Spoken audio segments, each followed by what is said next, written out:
Eu quero começar com a primeira pergunta, uma pergunta que talvez para alguns seja estranha. Quem aqui algum dia já sonhou com o retorno de Jesus?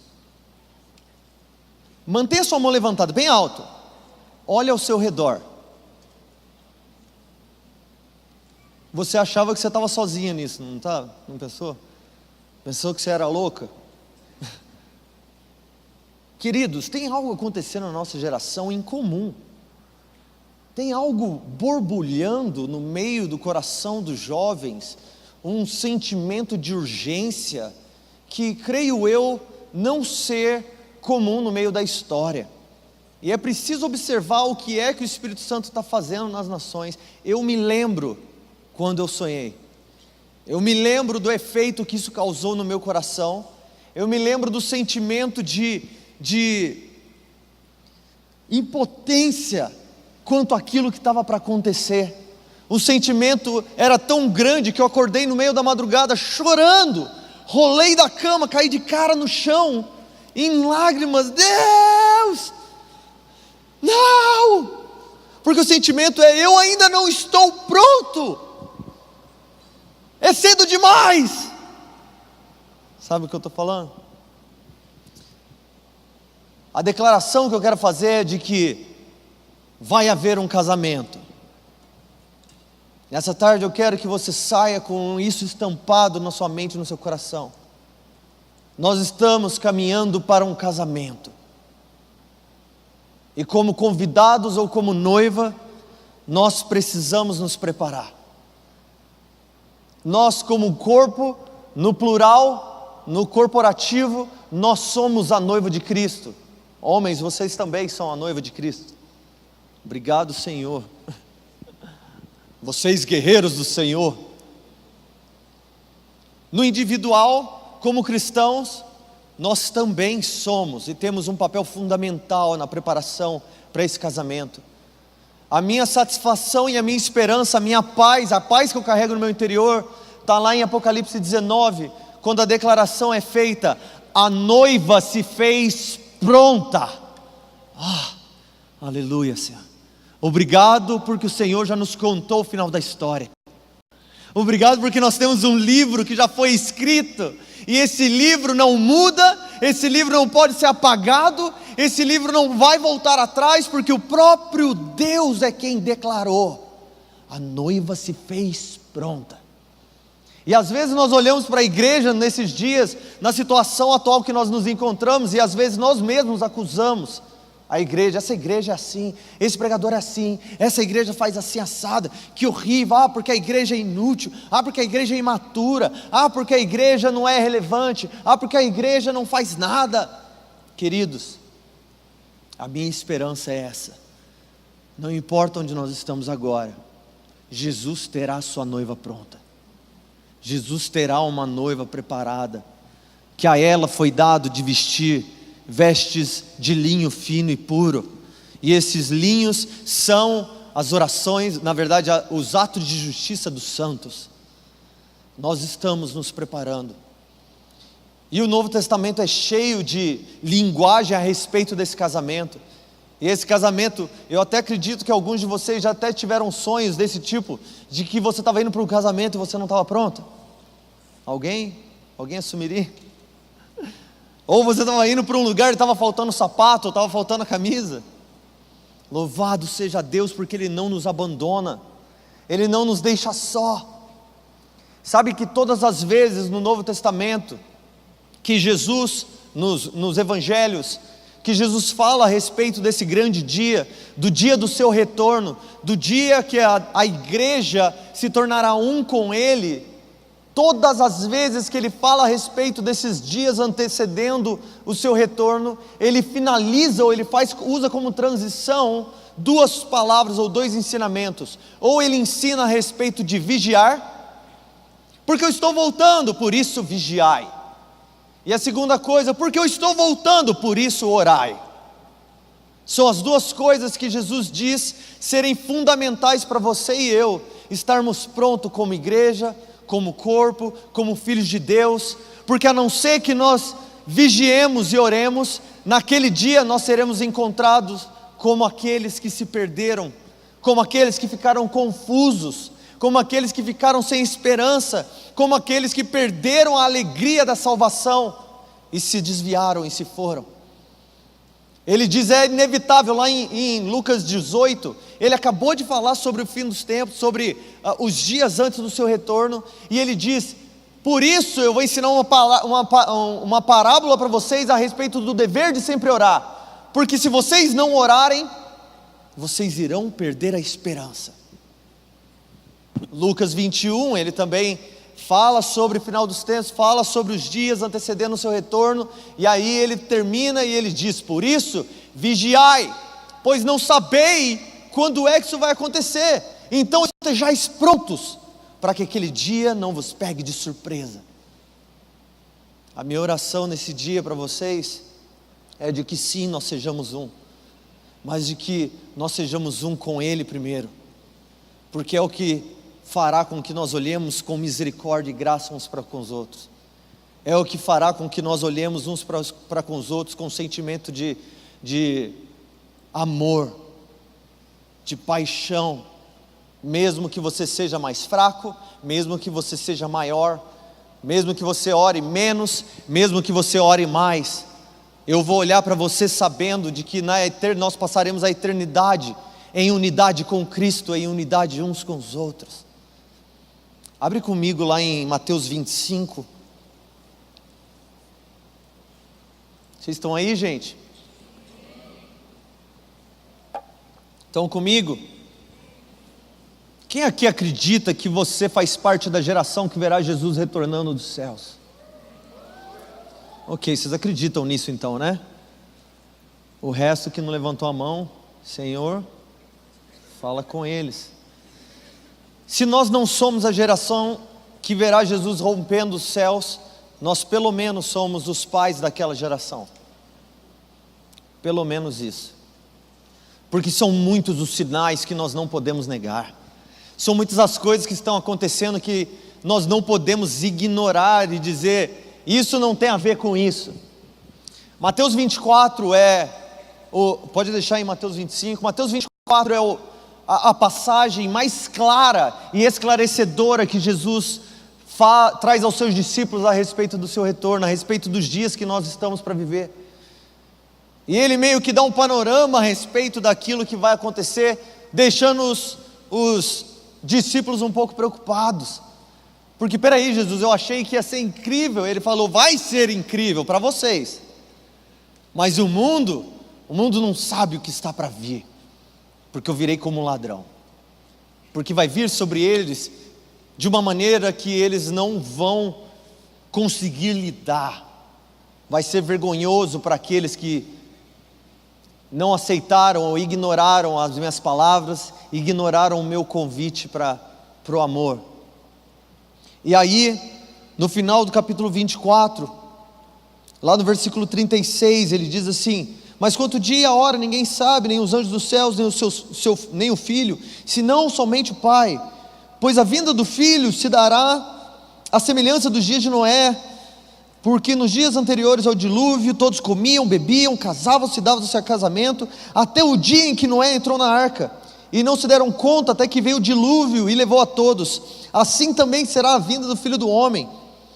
É interessante isso, porque ele usa os dias de Noé como um meio de nos comunicar a realidade da sociedade nos dias antes do seu retorno, antes da sua vinda sobre a terra.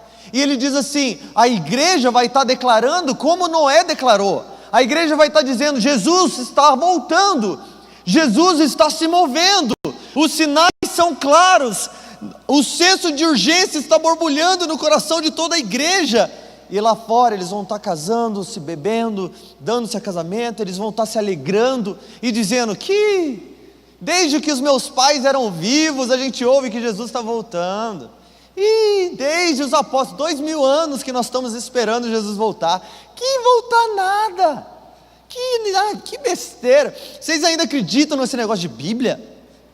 Vocês ainda acreditam nesse negócio de Jesus subiu para o céu, Jesus vai descer do céu? Que bobagem! Aí ele diz assim, eles não creram nem se importaram com a mensagem, até que de repente começou a pingar. O que é isso?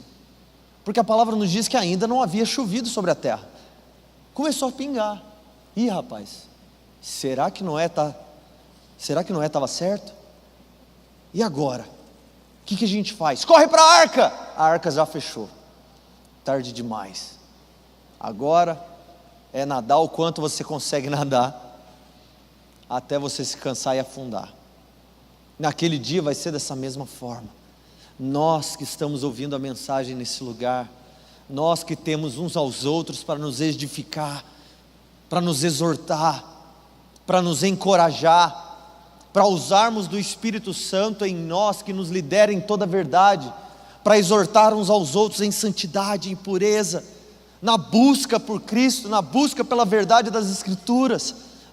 Nós estaremos seguros, nós estaremos a salvo, nós seremos aqueles que estarão esperando Ele vir, os nossos olhos cheios de lágrimas, clamando: ora vem, Senhor Jesus, ora vem, Senhor Jesus, porque o nosso coração vai estar apaixonado, zeloso por aquele dia.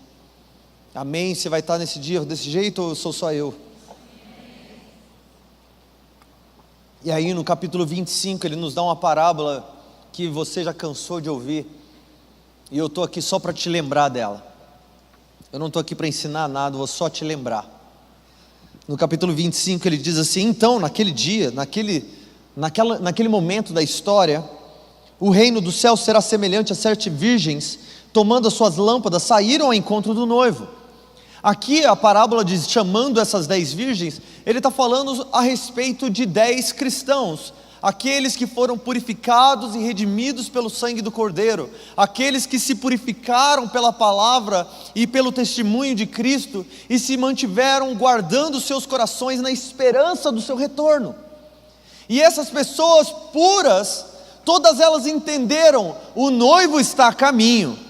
Então automaticamente o nosso coração e a resposta da nossa igreja vai ser: saiamos ao seu encontro, correto? É o que nós estamos fazendo aqui agora. Nós estamos indo ao encontro do Cordeiro, ao encontro de Cristo, amém? E aí ele diz, só que todas elas tinham ouvido a mensagem, todas elas haviam se purificado, e todas elas pegaram o que Jesus falou, elas pegaram as suas lâmpadas. Essas lâmpadas, para nós, dentro dessa parábola, elas são apenas ferramentas dadas para o Senhor, para fazer queimar o seu relacionamento com Ele diante do mundo, ok?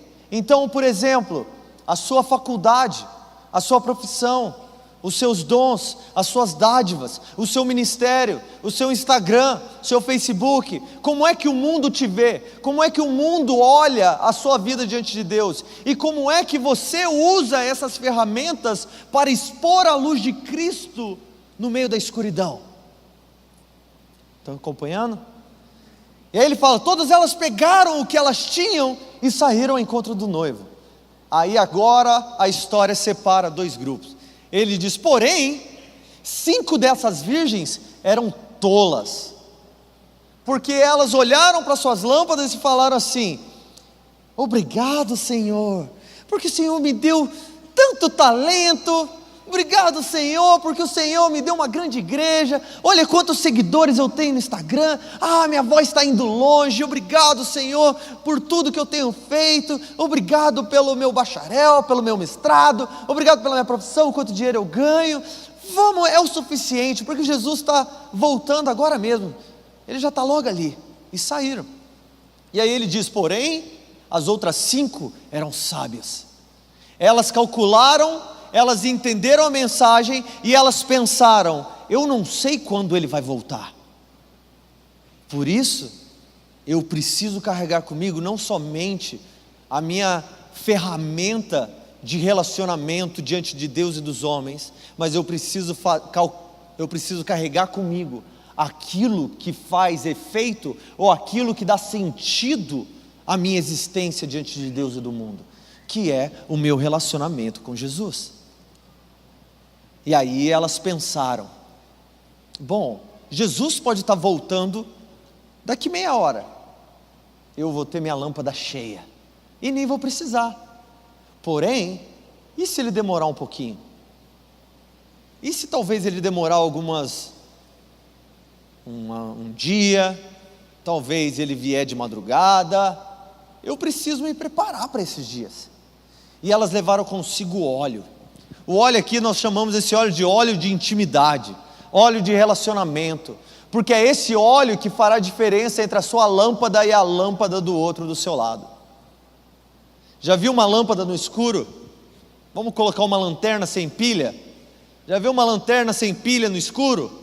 Ela não presta para nada. Ela e a escuridão são a mesma coisa. Elas são inúteis. Queridos, a lâmpada, aquilo que Deus te deu, sem intimidade com Ele que te deu, isso se torna apenas um ídolo na sua vida. Isso se torna apenas alguma coisa que faz com que você se distraia.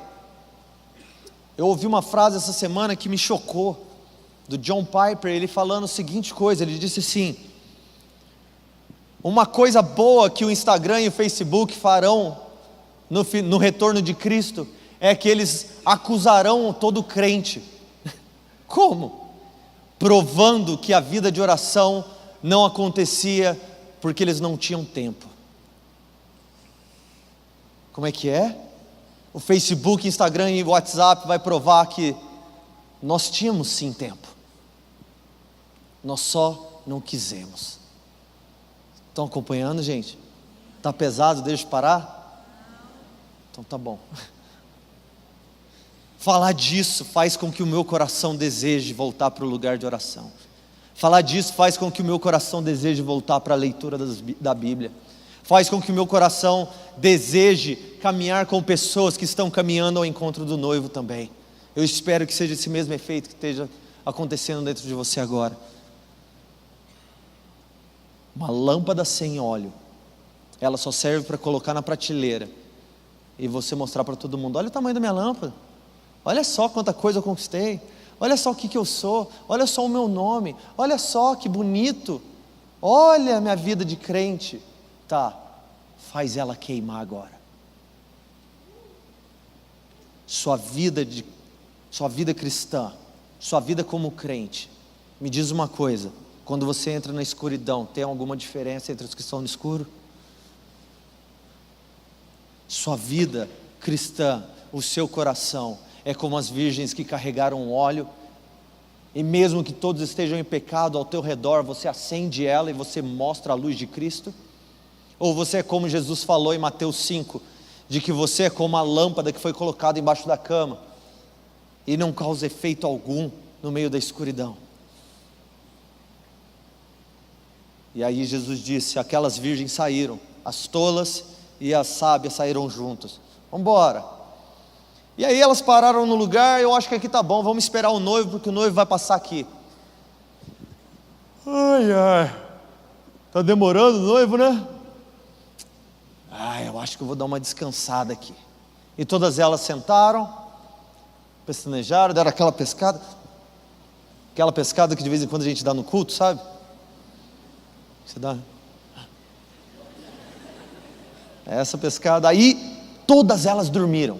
Todas elas estão esperando o momento do retorno do Filho do Homem, o momento do retorno de Jesus para o casamento. Nessa parábola elas não são a noiva, elas são apenas aquelas que vão fazer o cortejo para a noiva. E aí a parábola diz que no meio da noite, no momento mais escuro da história, no momento mais escuro do dia, que é a meia-noite, ele fazendo comparação nos dias em que nós estaremos vivendo antes do seu retorno, ele falou: no momento correto, na hora certa, lá no calendário de Deus está lá marcado, lá na geladeira de Deus, o dia que Jesus vai voltar. E aí ele diz: naquele momento, à meia-noite, quando todas elas estavam dormindo, ouviu-se uma voz que dizia, na verdade que proclamava, o que gritava: eis aí o noivo chegou, saiam ao seu encontro. É agora, chegou a hora, chegou o momento, nós esperamos tanto por isso. E elas olham: cadê vocês? Chegam mais perto, eu não estou te enxergando. Vamos usar o que Deus nos deu. Vamos usar as ferramentas que o Senhor nos colocou na mão para que nós pudéssemos brilhar no meio da escuridão, a luz do Evangelho e a luz de Cristo em nós. As sábias acenderam. Obrigado, Senhor. Agora eu consigo encontrar o meu caminho para o noivo. Agora eu consigo encontrar como eu chegarei até lá. As 5 nécias ou tolas tentam acender. Rapaz, eu acho que eu esqueci alguma coisa. Eu tenho uma lâmpada, estou vestido de branco, eu estou no lugar certo, com as pessoas certas, mas alguma coisa faltou na minha vida, alguma coisa faltou na minha trajetória que está fazendo diferença agora. O que foi? Esqueci o óleo, esqueci de ter intimidade com aquele a quem eu vou encontrar, esqueci de cultivar o amor, esqueci de cultivar relacionamento, esqueci de manter o meu coração diante da chama, do fogo do coração de Deus, todos os dias da minha vida. Esqueci de buscar nas Escrituras verdades a respeito da sua vontade, dos seus planos e do seu desejo para as nações e para a minha vida individual. Eu criei na mensagem, mas eu não me preparei com aquilo que a mensagem trazia. Eu criei que iria chover, mas eu não me purifiquei e estava dentro da arca como eu deveria estar. E agora, o que eu vou fazer? A solução é rápida, é fácil. Elas olham para as virgens que tinham cultivado óleo e elas dizem: irmãzinha, minhas queridas, como é que as mulheres chamam a outra hoje mesmo? Amiga, Miglis, vem cá, vamos conversar aqui.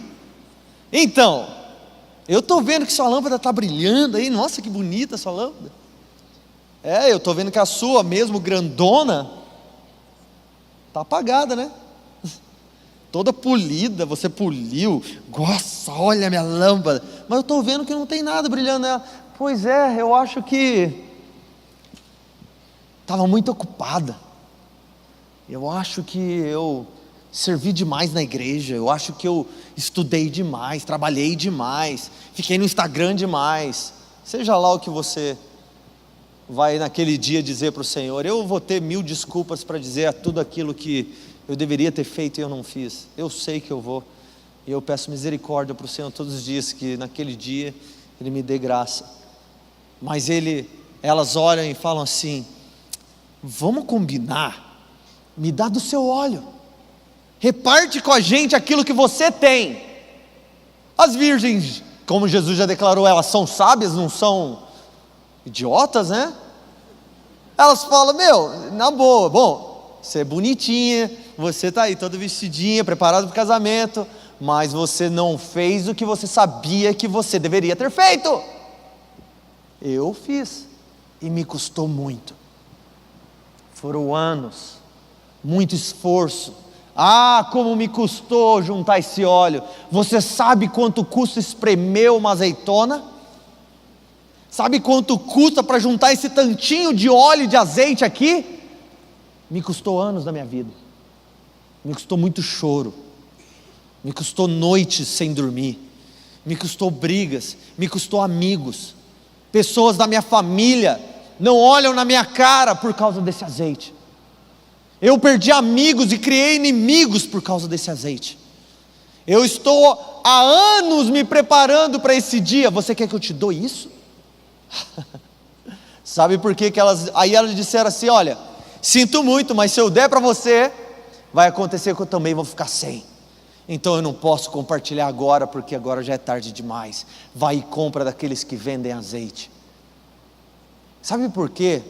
Isso é muito importante, porque entendeu por que elas não compartilharam óleo? É porque azeite, relacionamento, não se compartilha. Relacionamento se constrói. Eu não posso compartilhar. Eu queria chamar na frente todos aqueles que desejam uma vida de oração, a vida que eu construí, ou falar assim, todo aquele que está para casar, vem aqui na frente, eu vou impor a mão sobre vocês, e tudo aquilo que eu construí nesses 12 anos com a minha esposa, eu vou transferir sobre a sua cabeça, aleluia. Que isso não acontece, não pode. Relacionamento não se transfere, relacionamento se conquista, se constrói. Segundo, se eu pudesse, eu viraria para você e iria dizer, estou para transferir para você agora, anos de muita briga, de muita discussão, de choro. Choramos porque não tinha dinheiro para pagar a conta, choramos porque tinha dinheiro e não sabia com que ia gastar, choramos como vai criar os filhos, choramos e brigamos até mesmo sem saber por que estava brigando. Todos esses 12 anos que foram construídos para que nós estivéssemos aqui hoje, se eu te desse, você não iria nem aguentar. Por quê?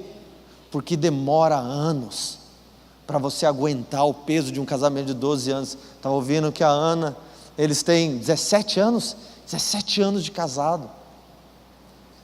Quem está começando no noivado agora, imagina um overload de 17 anos, derretia o cérebro, aguentava não, gente, não aguentava. Meu Deus, 2 filhos, uma fazendo 10 e outro de 7, tudo que nós já passamos com essas crianças, gente, meu Deus, você toma de volta, não quero mais esse óleo. Quanto perrengue eu já passei com Jesus, quantas idas e vindas, quanta discussão, quanta misericórdia foi derramada sobre mim. Quantas vezes eu disse, Jesus, eu não dou conta. E as orações kamikazes, Jesus me mata, me leva, Senhor, não aguento mais. Só Deus sabe. Quantas vezes já olhei na Bíblia, já li as Escrituras e falava assim, eu não acredito, me prova, eu não acredito nisso, se isso é verdade, eu quero que o Espírito Santo venha aqui me convencer disso. Vezes e vezes e vezes. Vezes que eu saí humilhado da pregação, me sentindo terrível, porque aquilo que foi colocado na minha mão, eu nem tinha capacidade de transmitir. Vergonhado.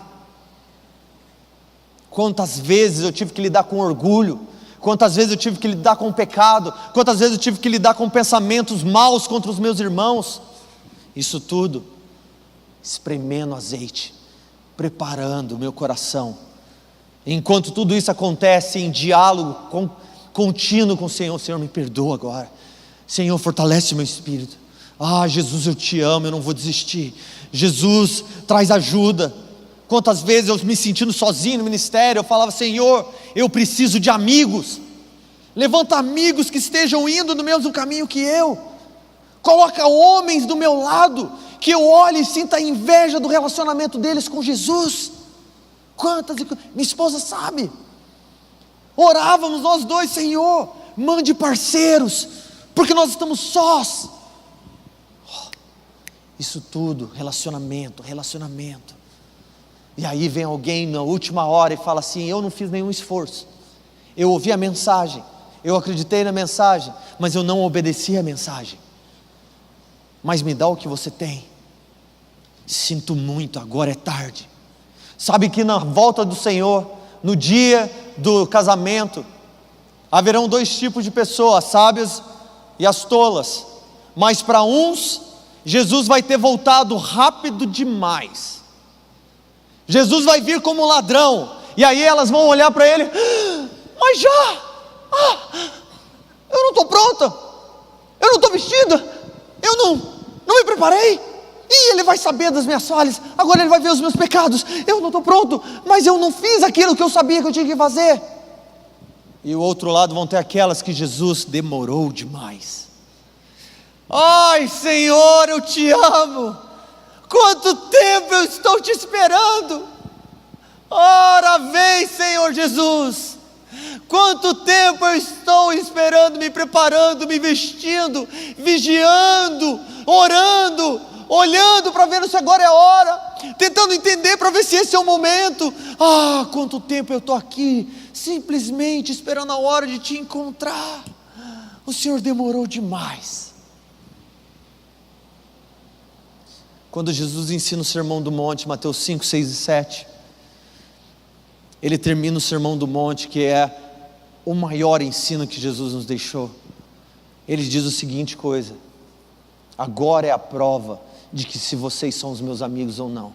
Agora é a prova de que se vocês são meus discípulos ou não, se vocês são minha noiva ou não. E aí ele dá a parábola daqueles que construíram sua casa sobre a rocha e aqueles que construíram sua casa sobre a areia. E ele diz a seguinte coisa: aqueles que ouviram a minha palavra, mas não colocaram em prática, elas serão como aqueles que construíram sua casa sobre a areia. Quando veio a chuva, quando veio a tempestade, quando veio o vento forte, a sua casa caiu. Mas aqueles que ouviram a minha palavra e colocaram ela em prática, esses serão como aqueles que construíram sua casa sobre a rocha.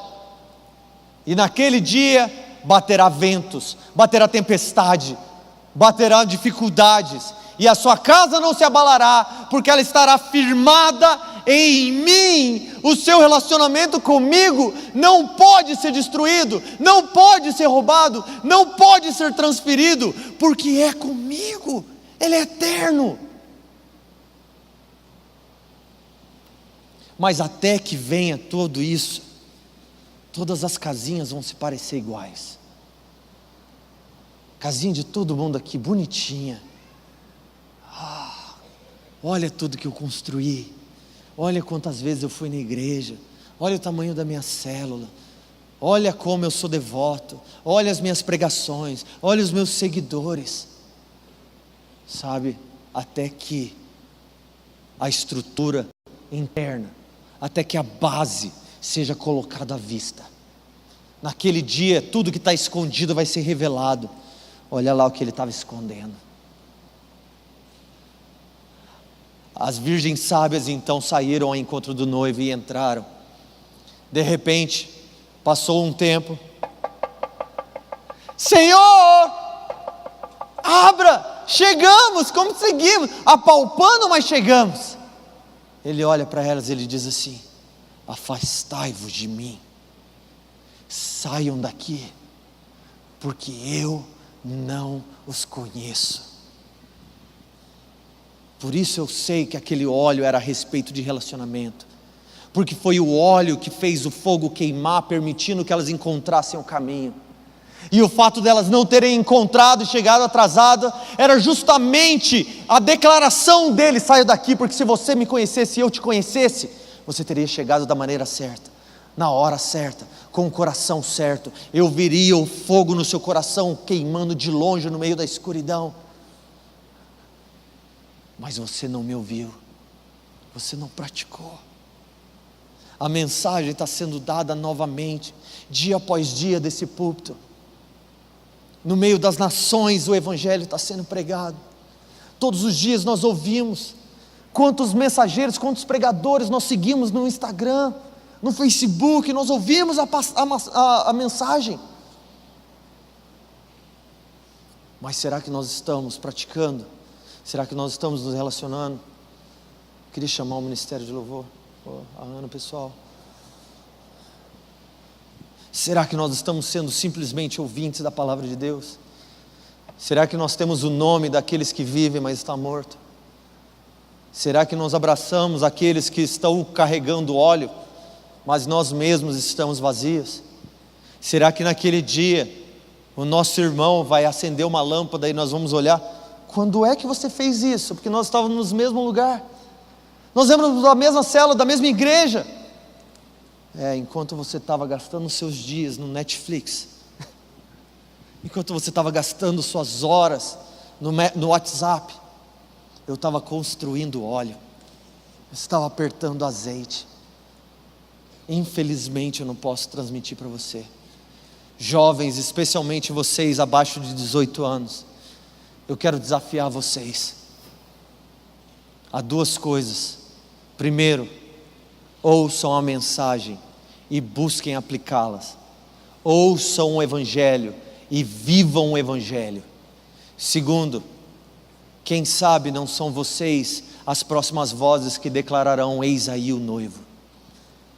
Quem sabe não vai ser dessa sala aqui hoje que o Senhor levantará mensageiros, proclamadores, que dirão: o noivo está chegando, acendei as suas lâmpadas, o noivo está vindo, preparai o seu coração, o noivo está chegando, unam-se igrejas, o noivo está chegando, preparai as suas vestes, porque Ele está vindo. Agora é hora de fazer queimar tudo aquilo que nós esperamos por tanto tempo, porque o dia está chegando, a hora vem. Ele é quem Ele disse que Ele é, e Ele fará o que Ele disse que faria. O meu coração está desejoso de ver a igreja queimando, porque a escuridão já está aí. Agora é a hora do Senhor levantar a sua noiva, a sua igreja, unida não somente na declaração de que foram feitas virgens, na declaração de que foram feitas puras, mas também na identidade de um grupo inteiro queimando diante do Senhor.